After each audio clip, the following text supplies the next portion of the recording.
تو treasures of جنہ میں سے ہے. حدیث میں آتا ہے کہ جنت کے خزانوں میں سے ایک ذکر ہے لا حول ولا قوت الا باللہ. دوسرا غم میں اور بہت زیادہ سوروں کی حالت میں یہ والا ذکر بہت تقویت دیتا ہے، لا حول ولا قوت الا باللہ. اس کی ٹرانسلیشن بھی بڑی تقویت دے گی، ٹھیک ہے نا. اس سے ثابت ہی ہوتا ہے کہ اے اللہ، وہ کہنا یہ چاہ رہے ہیں کہ اے اللہ میری کنڈیشن تب تک چینج نہیں ہوگی جب تک آپ کی طرف سے مجھے ہیلپ نہیں آئے گی. یعنی اپنے آپ کو بندہ فل بے بس شو کرے اور اللہ تعالیٰ پہ ریلائی کرے. یہ ہے اللہ پہ کانفیڈنس، ٹھیک ہے نا. ہوتا کیا ہے کہ ہم سب سے شیئر کر کے پھر اللہ کے پاس جاتے ہیں. تو ظاہر ہے اللہ کو اللہ کی غیرت ہے، اللہ کو شاید برا بھی لگتا ہو کہ یہ دیکھو سب سے شیئر کر کے اب میرے پاس آ گیا. تو ریلائنس تو یہ، کانفیڈنس تو یہ کہ جب حادثہ ہوا ہے سب سے پہلے کہاں شیئر کیا؟ اللہ تعالیٰ. باتیں کی ہیں اللہ تعالیٰ سے، نوٹس لکھا کریں، نوٹ پیڈ لکھا کریں، اللہ سے گفتگو کیا کریں، سارا اپنا دل کھولا کریں اللہ کے آگے. اس کو عادت بنائیں، یہ بہت امپاورنگ چیز ہے، ٹھیک ہے نا. اور یاد رکھیں کہ دیکھیں جیسے حدیث میں آتا ہے نا کہ جب بندہ سورہ فاتحہ کی تلاوت کرتا ہے اللہ رپلائی کرتا ہے.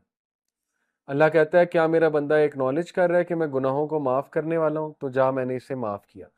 سملرلی آپ سوچیں کہ جب انسان غم کی حالت میں ڈائریکٹ اللہ کے پاس جاتا ہے تو اللہ تعالیٰ ضرور فرشتوں کو، میرا ایمان ہے، کہتے ہوں گے کہ یہ دیکھو کتنا اسے مان ہے اپنے رب پہ، ڈائریکٹ میرے پاس آئے، ٹھیک ہے نا.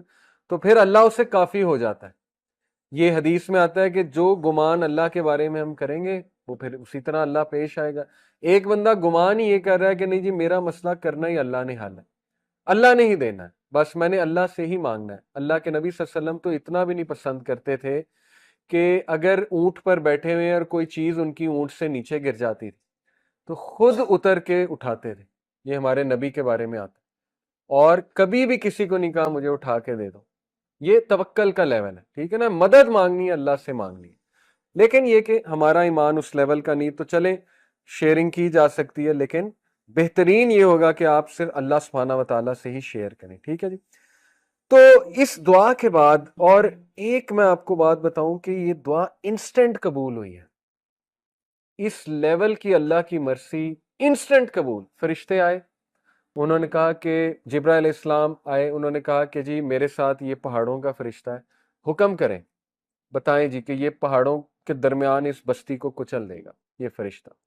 تو اللہ کے نبی صلی اللہ علیہ وسلم نے کہا کہ نہیں، ان کی آل اولاد میں سے کچھ ایسے لوگ آئیں گے جو شاید اسلام قبول کریں. تو اس کا مطلب انسٹنٹ دعاز قبول ہوتی ہیں. اس میں ہمارا ایمان ہونا چاہیے. اللہ انسٹنٹ ریلیف دیتا ہے اگر وہ حق ادا کیا جائے، اللہ کو اس طرح سے پکارا جائے، بالکل آتا ہے انسٹنٹ ریلیف، ٹھیک ہے نا. اس دعا میں بہت ہوپ ہے.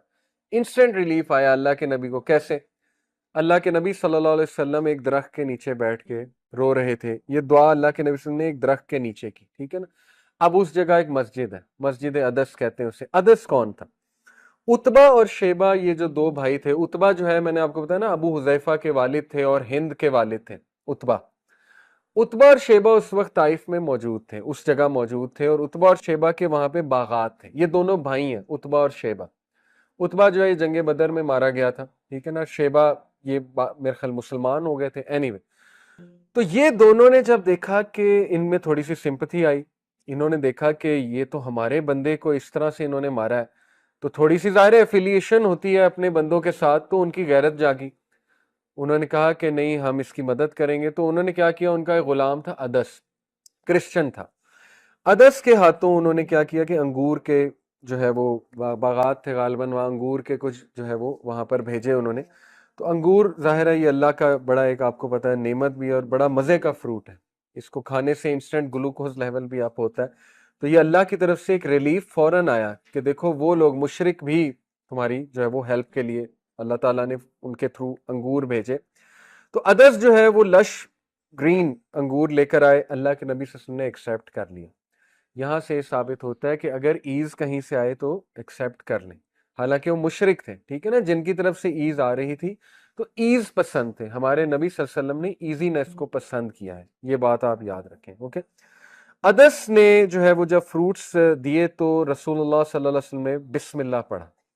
اب جب بسم اللہ انہوں نے کہا تو ادس جو ہے وہ بڑا شوق ہوا اور اس نے کہا یہ کیا فریز ہے، یہ جو آپ نے ابھی کہا یہ کیا ہے؟ تو نبی صلی اللہ علیہ وسلم نے کہا کہ یہ ایسی ایک چیز ہے جو میرے رب نے مجھے سکھائی ہے. پھر اللہ کے نبی صلی اللہ علیہ وسلم نے پوچھا کہ ادس تم کہاں سے ہو، کس علاقے سے ہو؟ تو ادس نے کہا کہ میں نینوا سے ہوں. نینوا اس کا تلفظ ہے NINEVEH. نینوا جو ہے یہ عراق کی ایک سٹی ہے، پرانی سٹی ہے. تو رسول اللہ صلی اللہ علیہ وسلم نے اسمائل کیا اور کہا یوسف ابن متا، یعنی ان کی سٹی سے ہو، یوسف ابن متا کی قوم سے ہو، ان کی سٹی سے ہو. یونس ابن متا، حضرت یونس کی بات ہو رہی. حضرت یونس جو ہے وہ نینوا کے علاقے میں آئے. ادس اتنا شوق ہوا اور اس نے کہا کہ یونس کا آپ کو کیسے پتا ہے؟ یہ تو کسی کو نہیں پتا ہے، عربز کو تو یونس کا دور دور تک نہیں پتا ہے. ٹھیک ہے نا، عربز پہ تو کبھی کوئی نبی آیا ہی نہیں، نہ جو ہے اتنا نالج شاید بنی اسرائیل کو بھی نہ ہو، لیکن آپ کو کیسے یونس کا پتا ہے؟ تو اللہ کے نبی صلی اللہ علیہ وسلم نے کہا وہ میرے بھائی ہیں اور میں ان کا بھائی ہوں، اور ہم دونوں اللہ کی طرف سے نبی ہیں. یہ سنتے ہی ادس نے رسول اللہ صلی اللہ علیہ وسلم کے پیر مبارک چومنا شروع کر دی، فیٹ چومنا شروع کر دی ادس نے، اور ادس نے کلمہ پڑھ لی. اور جب یہ سین سارا دیکھا عتبہ نے اور شیبہ نے، تو اتنا وہ غصے بھی ہوئے، حیران بھی ہوئے کہ ہم نے تو تجھے انگور دے کر بھیجا تھا، تو پاؤں چومنے لگ گیا، تو ایسا تو نے کیوں کیا؟ تو اس نے جواب دیا کہ او مائی ماسٹرز، اے میرے masters, there is no one on earth better than this man since he is a prophet as he told me things only a prophet can know. اس انسان نے مجھے وہ بات بتائی جو صرف انبیاء کو پتا ہے، جو نبی ہی جان سکتے ہیں. تو ادس نے رائٹ دین جو ہے وہ اسلام قبول کر لیا. یہ انسٹنٹ ریلیف ہے کہ محمد صلی اللہ علیہ وسلم آپ کی محنت رنگ لائی ہے. اگر اس بستی نے ریجیکٹ کیا ہے تو یہ دیکھ لیں ریلیف بھی آ گیا. اوکے، تو انسٹنٹ ریلیف پہ بلیف رکھیں، انسٹنٹ ریلیف پہ ایمان رکھیں. لوگوں کے ساتھ کمپیریزنز نہ کریں، اس کو تو انسٹنٹ ریلیف نہیں آیا تھا، وہ تو کب سے دعا کر رہا ہے، یہ ہو گیا. نہیں، ہر ایک کا کیس ڈیفرنٹ ہے، پتہ نہیں اس نے کیسے دعا کی تھی. آپ انسٹنٹ ریلیف پہ توکل رکھیں، آئے گا، اللہ تعالیٰ دے گا، میرا رب کہیں نہ کہیں سے انتظام جو ہے وہ ضرور کرے گا. اس کے بعد نبی صلی اللہ علیہ وسلم نے خود بتایا کہ اللہ کے نبی صلی اللہ علیہ وسلم جو ہے وہ چلتے گئے اور ہی ریچڈ کرن المنازل. کرن المنازل یہ وہاں کا میقات ہے، طائف سے تھوڑا سا آپ آگے جائیں، یہ میقات سمجھتے ہیں نا جہاں سے احرام باندھا جاتا ہے. ٹھیک ہے، یہ وہاں پہ اس وقت میقات ہے. اور اللہ کے نبی صلی اللہ علیہ وسلم نے اوپر دیکھا تو اوپر ایک کلاؤڈ تھا جو اللہ کے نبی صلی اللہ علیہ وسلم کو شیلٹر دے رہا تھا. Again instant relief. ٹھیک ہے نا، اللہ کی طرف سے میسج آ گیا کہ وَلَا سَوْفَ يُؤْتِيكَ رَبُّكَ فَتَرْضَىٰ، تیرا رب تجھے جلدی راضی بھی کر دے گا.